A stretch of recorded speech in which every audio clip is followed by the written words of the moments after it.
There's almost no mention of the Ustasha. There's no mention of like Nazi invasion in the entire fucking museum, which is weird because, like, as far as I understand, in Croatia, it's not even called like World War II. It's called like the War of Liberation or whatever, right?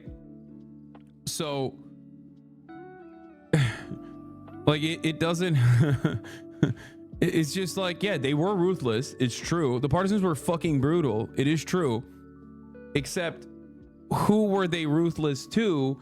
They make it seem like they were just, they make it seem as though, yes, because they didn't talk about this in Yugoslavia. They make it seem as though, like, in the museum itself, they make it seem as though, because we were all brothers. I do love that. But anyway, like I said, they make it seem as though like it was a big wrong, a grave wrong committed towards some people in the aftermath of World War II. Who are those people and what was their ideological background? Who knows? They just basically stamp it as like,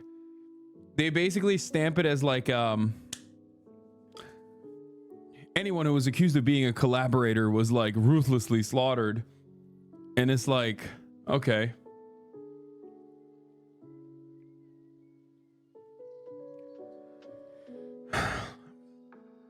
A descendant of a partisan lieutenant. It never happened, but if it did happen, it was a good thing because they were Nazis. Yeah. But there's that aspect of it, and then there's the labor camps, obviously, and then the classic like suppression of any kind of dissent. They kind of talk about that as well.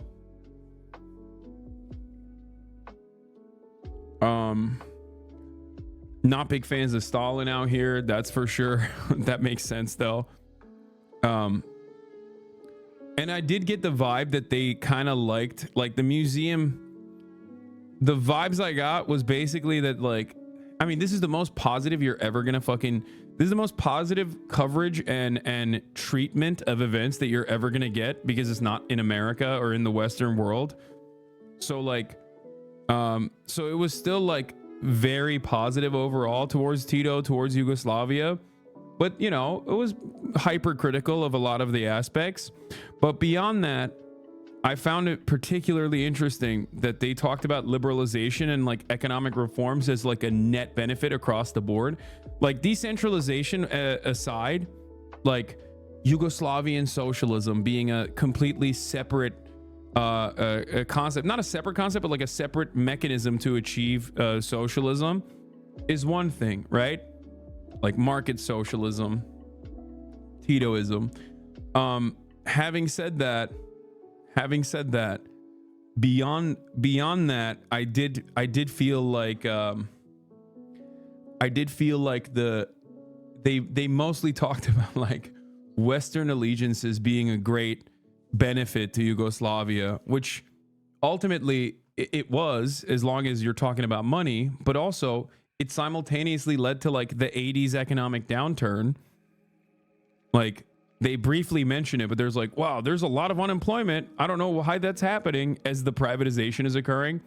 I thought it was very cool that like privatization was completely banned, like private businesses were completely banned. The first ever private business, they gave an allocation to businesses with 3 employees. They were like, you can only have a private business if you have 3 employees, right? Small businesses. And 1988 was the first time. 1988 was the first time Yugoslavia had a private business.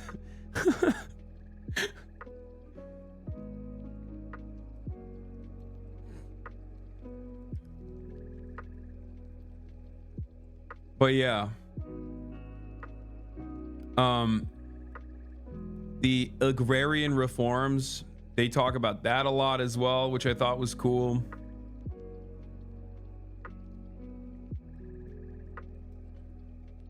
This nerd really went on vacation to study history. It was the coolest part of the Croatian trip.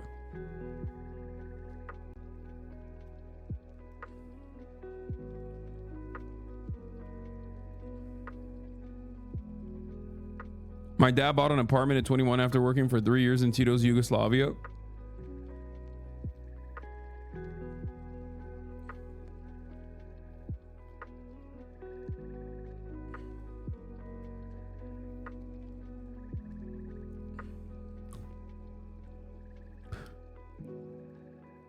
1988 was also the first year women in the US could get a business loan without a man.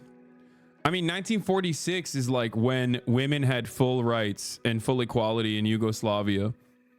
So they were kind of, as is the case with many other communist countries, they were kind of fucking lapping the Western world on that shit, which is really funny because I'm at the museum and I'm listening to what like other people's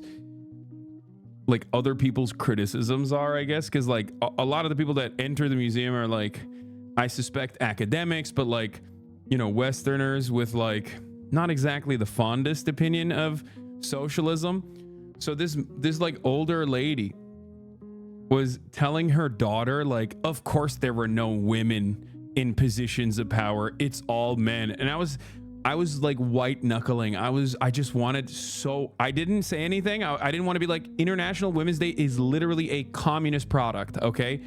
And also there's a like, I didn't want to be like, there are famous revolutionary figures that are women, okay? Women played a very important role in both the USSR, but across the board in every socialist nation.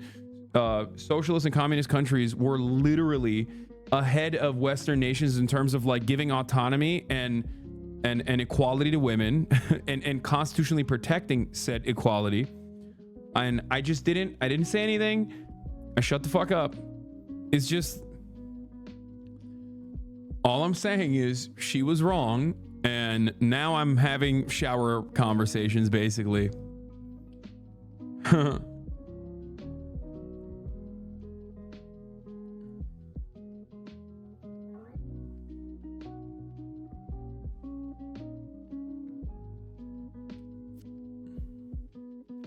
And a really good thing is that the Yugoslavian legacy in Croatia is very wide education when it comes to art, history, and literature. Also, they teach you philosophy, logic, sociology, psychology in most good high schools.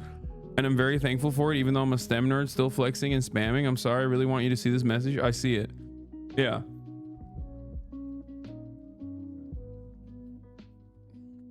Yugoslavia legalized abortion first in Europe in 1974. Yugoslavia decriminalized homosexuality in 1977. Okay, they had a sex ed program. I learned it failed, but at least they tried.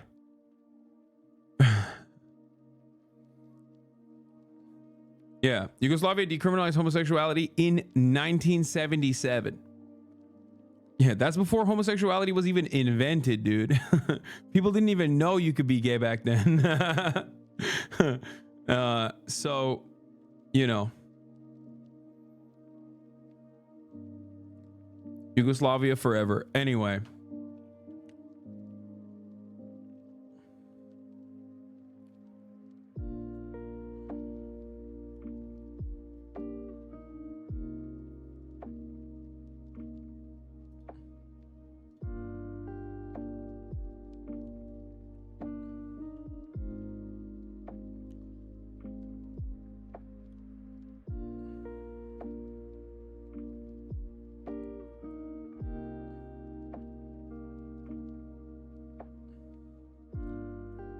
Off topic, did you see the Kendrick music video? I saw bits and pieces of it. Any Game of Thrones stuff while you're there? No.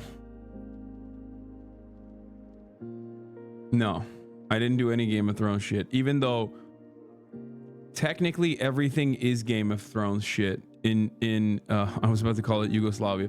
Technically everything is Game of Thrones shit in Croatia, because literally, like, these people live in castles, bro. It's weird. I mean, it's cool as fuck, but it's also kind of weird. Like, they straight up live inside of the same fucking castles. Half of it was built in like the year 4, okay?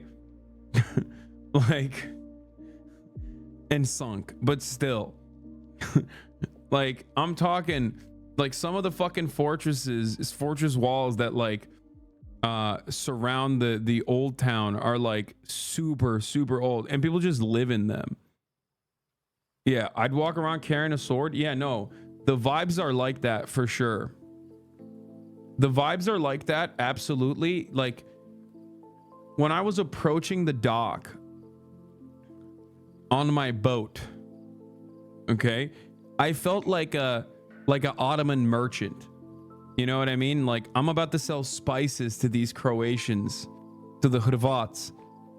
Like, it literally felt like it just feels like they're just living in a different era.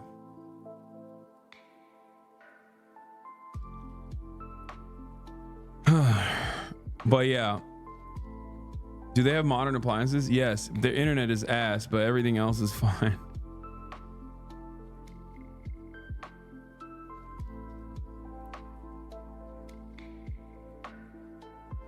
Did the museum say anything about Mao? No, there was zero mentions of Mao, mostly because Yugoslavia had its own Sino-Soviet split. Like, they had their own Yugo-Soviet split, and obviously that was what was heavily featured in the conversation, because they had their own like version of that. The Tito-Stalin is the Tito-Stalin split.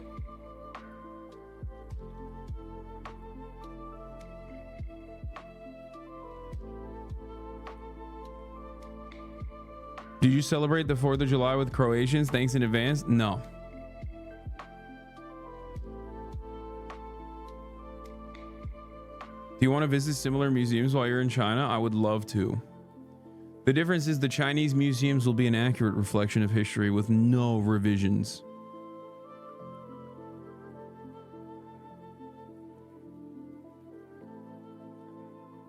And you still have market socialists on Twitter? Yeah. But those guys, for the most part, are just like sock dems that want to appear cool.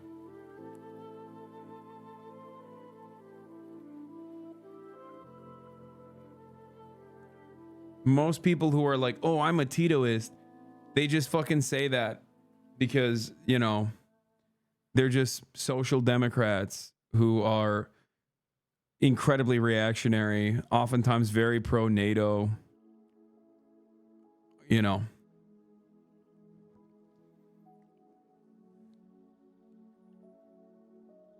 But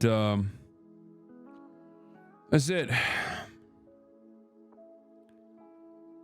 Titoism equals more IMF loans. Brother, those motherfucking loans helped Yugoslavia quite a bit until it didn't.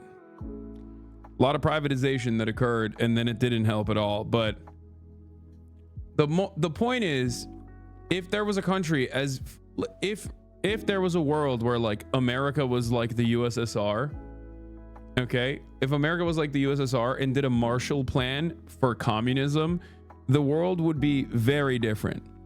Instead of doing like IMF loans, if they gave unconditional amounts of financial support for developing nations post World War II, in order for them to be able to do their managed economies, in order if they wanted to do